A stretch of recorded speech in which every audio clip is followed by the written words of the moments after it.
Če pogledamo seznam najbogatejših, recimo 10 najbogatejših po Forbesovem seznamu, jih je 6 ali pa 7 takih, ki živijo od naših podatkov. Dobesedno od naših podatkov, med njimi tudi Jeff Bezos.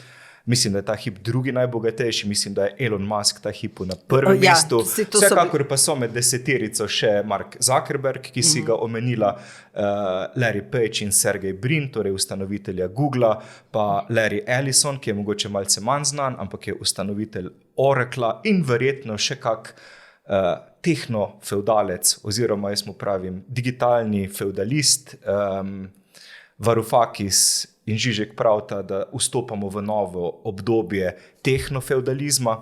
Zakaj gre?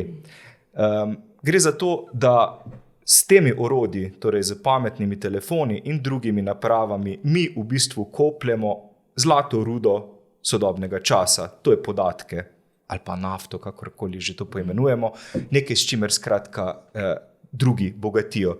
In kar je res nenavadno in presenetljivo je, da to počnemo brezplačno. Torej, v bistvu imajo delovno silo na voljo brezplačno, zato da po vsem svetu izkopava podatke zanje, oni jih pa obdelajo, interpretirajo, prodajo drugim. Pravzaprav še več, ne da delamo brezplačno, mi plačamo za to, da lahko to delamo.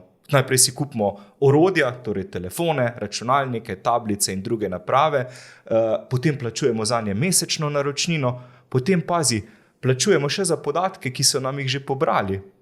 Torej, 3-krat v bistvu plačamo za to, da sploh lahko delamo, ker glavna dragocenost, glavna dobrina pa so vseh teh omrežij seveda podatki.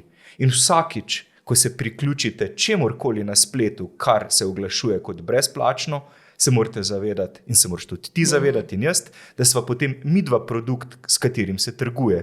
Oziroma, če sva bolj natančna, najini digitalni dvojniki, ki so ujeti na strežnikih ali pa v oblakih podjetij, kot so Amazon, Google, Meta, torej bivši Facebook in drugih podjetij. In zato, ker smo preselili tako velik del svojega življenja na digitalne naprave, na zaslone, zaradi tega potem ti ljudje, res peščica posameznikov, vse bolj bogatijo.